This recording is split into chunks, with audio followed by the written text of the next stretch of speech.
নমস্কাৰ টাইমছ গল্পৰ যিটো মূল অফিচিয়েল চেনেল আছিল সেইটো বহুদিন ধৰি কিবাটো কাৰণত বন্ধ হৈ আছিল কিন্তু পুনৰ আমি আপোনালোকক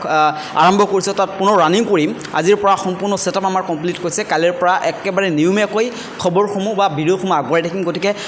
যিসকলে চেনেলটো ছাবস্ক্ৰাইব কৰিছিল কিন্তু নটিফিকেশ্যন নাপায় তেওঁলোকক মই আহ্বান কৰিম যে আপোনালোকে পুনৰবাৰ ছাবস্ক্ৰাইব কৰিবলৈ অৰ্থাৎ নটিফিকেশ্যন পাবলৈ আনছাবস্ক্ৰাইব কৰি পুনৰবাৰ ছাবস্ক্ৰাইব কৰক আৰু যিসকলে ছাবস্ক্ৰাইব কৰা নাই মই আহ্বান কৰিছোঁ যে আপোনালোকে ছাবস্ক্ৰাইব কৰক আৰু প্ৰতিটো খবৰ গোৱালপাৰা হওক বা অসমৰ হওক চাবলৈ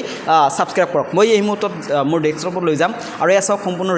ৰেডি কৰা হৈছে ইতিমধ্যে সম্পূৰ্ণ সেটআপ আমাৰ কৰা হৈছে জাষ্ট কালিৰ পৰা খালি কেৱল বাতৰিসমূহ আগবঢ়াম গতিকে মই সকলোকে আহ্বান কৰিছোঁ আপোনালোকে যিমান পাৰে ছাপোৰ্ট কৰিব নিষ্ক্ৰিয় হৈ আছিল কিন্তু পুনৰবাৰ সক্ৰিয় কৰিম আৰু সেয়া কেৱল আপোনালোকৰ আশীৰ্বাদ আপোনালোকৰ মৰমৰ ফলতকৈ হ'ব সকলোকে ধন্যবাদ জ্ঞাপন কৰিছোঁ আৰু যিমান পাৰে শ্বেয়াৰ কৰিব আৰু সকলোৱে সহায় সহযোগিতা কৰিব বুলি আশা ৰাখিছোঁ আৰু পাম বুলি বিশ্বাস আছে ধন্যবাদ।